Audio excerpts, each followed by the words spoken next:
Capítulo 1. Vivendo na luz. A luz é agradável. É bom ver o sol. Eclesiastes 11, 7. Entendo que o rei Salomão começou essa seção de seu livro dizendo aos jovens que a luz é agradável. Logo depois, ele vem comparando com trevas ou dias difíceis. Isso quer dizer que, independente de dias bons ou maus, precisamos viver na presença do Senhor. E isso também significa lutar todos os dias contra o pecado. A melhor definição de pecado, em minha opinião, é a que minha esposa ensina para minhas filhas. É tudo o que eu penso, tudo o que eu falo, tudo o que eu faço, tudo o que eu sinto, que não agrada a Deus. Uma das perguntas que mais recebo nos congressos tem a ver com esse tema: o pecado. Como posso vencer o pecado e ser santo? Ora, na vossa luta contra o pecado ainda não tendes resistido até ao sangue. Vivemos uma luta intensa contra Satanás, o mundo e a nossa natureza pecaminosa. Como servos de Deus, nosso anseio é o de andar e viver em santidade. Mas apesar de todo o nosso esforço de evitar o mal e o pecado, ainda assim, vez por outra, acabamos cometendo pecados. Tenho lutado muito para a verdade ser estabelecida sobre a Igreja do Senhor, pois se não andamos em verdade, começamos a estar ainda mais perto do pecado. Vejamos a seguir algumas situações que conduzem os filhos de Deus à queda. 1. Falta de comunhão e intimidade com Deus. A falta de comunhão num relacionamento contribui para o esfriamento, a amizade, gerando distanciamento. Isso acontece tanto no casamento entre o marido e a esposa, ou entre dois amigos, e não seria diferente entre uma pessoa e Deus. Quando nos afastamos do Senhor, nos sentimos acusados ao chegarmos à sua presença. A falta de meditação e conhecimento da palavra de Deus também nos traz frieza espiritual. A tua palavra é lâmpada que ilumina os meus passos e luz que clareia o meu caminho. Salmos 119, 105. 2. Falta de tempo. Outro fator que pode nos levar à queda é a falta de tempo de leitura da palavra, pois ela é a verdade absoluta que nos liberta. Criar e estabelecer um tempo para a leitura da palavra de Deus faz com que você alcance uma maturidade e uma intimidade com Ele. Guardei no coração a tua palavra para não pecar contra ti. Salmo 119, 11. 3. Falta de vigilância espiritual.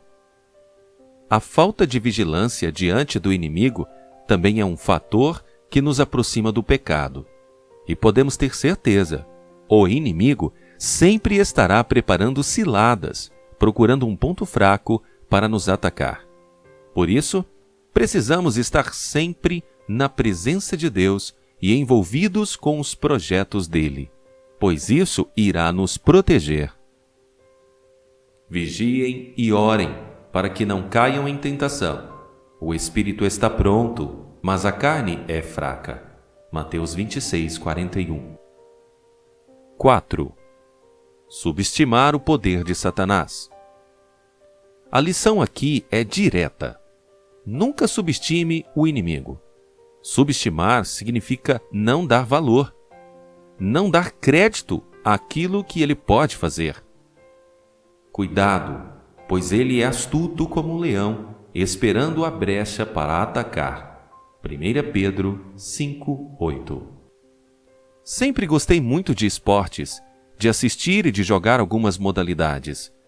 Mas da mesma forma que podemos sair vencedores, podemos ser derrotados. Assim é a nossa luta contra o inimigo. Ele sempre procura alguma brecha, algo de errado que cometemos para nos prejudicar, nos envergonhar ou colocar algo aos nossos olhos para nos tirar o foco. Com o tempo, nos acostumamos com algumas coisas, atitudes ou brincadeiras, achando-as normais, enquanto que para Deus elas não são, porque Ele quer santidade em nós, e essas pequenas coisas do dia a dia podem nos tirar do foco, dando brechas para o agir do inimigo. Sedes sóbrios e vigiai, porque o diabo, vosso adversário, anda em derredor, bramando como leão, buscando a quem possa tragar. 1 Pedro 5:8. 5. Falta de conhecimento sobre batalha espiritual e intercessão. E por último, sobre as causas mais comuns que levam um cristão a pecar, é a falta de conhecimento sobre batalha espiritual e sobre o poder da intercessão.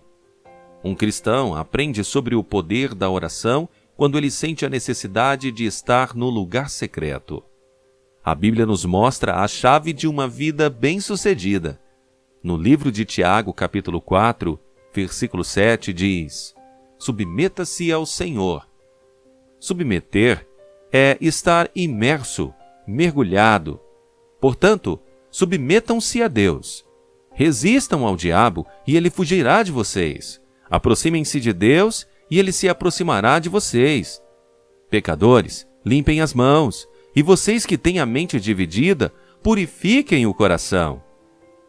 Entristeçam-se, lamentem-se e chorem. Troquem o riso por lamento e a alegria por tristeza. Humilhem-se diante do Senhor, e Ele vos exaltará. Tiago 4, do versículo 7 ao 10. Lembro-me da primeira vez que minha esposa me pediu para pôr uma meia calça em minha filha, que tinha 2 anos de idade. Como eu nunca havia colocado uma meia calça em alguém, coloquei do jeito que achava que estava certo, e seguimos para a igreja. Chegando lá, minha esposa me disse que eu havia colocado a meia calça ao avesso e de trás para frente. Achei muito interessante, pois nunca imaginei que ela teria parte da frente e de trás. Naquele dia, entendi que só poderia acertar ao fazer algo pela primeira vez se alguém me ensinasse, e como ninguém havia me ensinado, assim é na guerra espiritual. Precisamos ser ensinados a lutar e saber contra quem precisamos lutar. Por isso, a Bíblia nos ensina que a nossa luta não é contra carne ou sangue, mas contra seres espirituais do mal. Efésios 6, do 10 ao 12. Uma vida de pecado é uma vida de prisão. Quando estamos em pecado, a primeira coisa que perdemos é a alegria da salvação. Um peso muito grande vem sobre nós. Na palavra, o salmista diz: devolve-me a alegria da tua salvação e sustenta-me com um espírito pronto a obedecer. Salmos 51, 12. Quando estamos em pecado, a segunda coisa que perdemos é a paz. Ao convertermos, adquirimos paz, que é sobrenatural, e isso é maravilhoso. Porém, o diabo, como ladrão, tenta roubar a nossa paz por meio do pecado. Não 1 ou 2 vezes, mas o tempo todo. Uma pessoa sem paz carrega um peso terrível. Certa vez, vi um documentário na internet sobre um general de uma guerra civil que acontecera em um país africano. Durante a sua vida, o homem havia matado 10.000 pessoas, mas um dia se encontrou com Jesus e uma paz o inundou. Após esse encontro com o Senhor, ele passou a procurar aqueles que, de alguma forma, tinham sido lesados por ele e pedia perdão por cada ação pecaminosa que cometeu. Às vezes, aquele general não sabia se iria sair com vida daqueles lugarejos, por causa do grande sentimento de revolta das pessoas e famílias que ele havia prejudicado. Mesmo assim, havia algo dentro dele que o fazia não se importar com os riscos, pois sua missão precisava ser cumprida.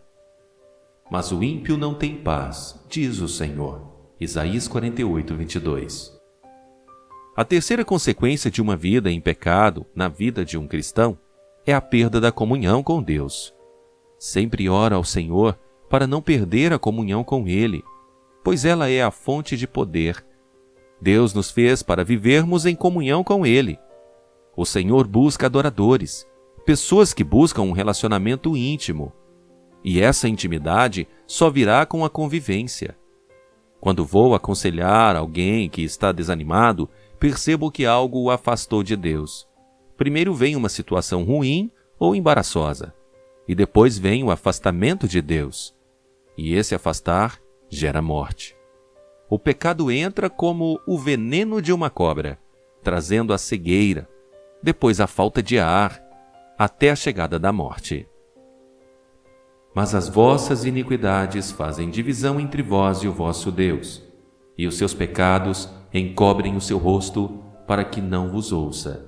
Isaías 59:2. Sempre que alguém peca, algumas consequências acontecem. A paralisação dos sonhos, dos projetos de Deus, medo, ansiedade em resolver suas pendências, angústia e peso. A pessoa começa a sentir opressão, que é a prostração, a perda da força. Na maioria das vezes, a opressão é intensa, gerando a depressão, enfermidades e até a morte. Bem-aventurado o homem que a transgressão é perdoada e cujo pecado é coberto. Bem-aventurado o homem que Deus não imputa maldade e em que o espírito não há engano. Enquanto eu me calei, envelheceram os meus ossos pelo meu bramido todo dia. Porque de dia e de noite a tua mão pesava sobre mim, e o meu humor se tornou em sequidão de estio. Confessei o meu pecado, e a minha maldade não encobri, dizia eu. Confessarei ao Senhor as minhas transgressões, e tu perdoaste a maldade do meu pecado. Salmos 32, versículo 1 ao 5. O maior alimentador de pecado dentro de nós é o segredo. Davi conseguiu esconder seu pecado de todos por um tempo, mas não pôde esconder de Deus. Sempre digo aos jovens da igreja, quando se sentirem tentados, devem correr e buscar ajuda. Há algum tempo, um desses jovens me ligou dizendo que estava sendo tentado, já perto de pecar. Sugeri que viesse conversar comigo para orarmos.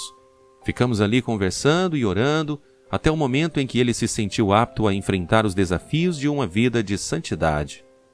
E ele realmente estava disposto a ser ajudado. Existe algo que sempre acontece com alguém que está em pecado: a culpa. A pessoa sente tanta acusação que vai se isolando, até ficar totalmente sozinha. Este é o desejo do inimigo, jovens vulneráveis, perdidos e complexados. Por isso a comunhão com Deus e com a igreja nos protege. A culpa e a falta da disposição em ajudar nos afastam das outras pessoas. Peça perdão e assim será gerada paz em seu coração. Devemos desejar uma vida santa e de paz, crendo na purificação pelo sangue de Jesus. Podemos sempre olhar para o Senhor, pois Ele é o autor e consumador da nossa fé. É preciso crer que Jesus já venceu o pecado por nós. E se estamos em Cristo, não precisamos mais viver sob o jugo de escravidão do pecado. Podemos agora buscar uma vida cada vez mais pura e santa, livre de todo o pecado, pois Ele nos comprou pelo maior preço, o preço de sangue.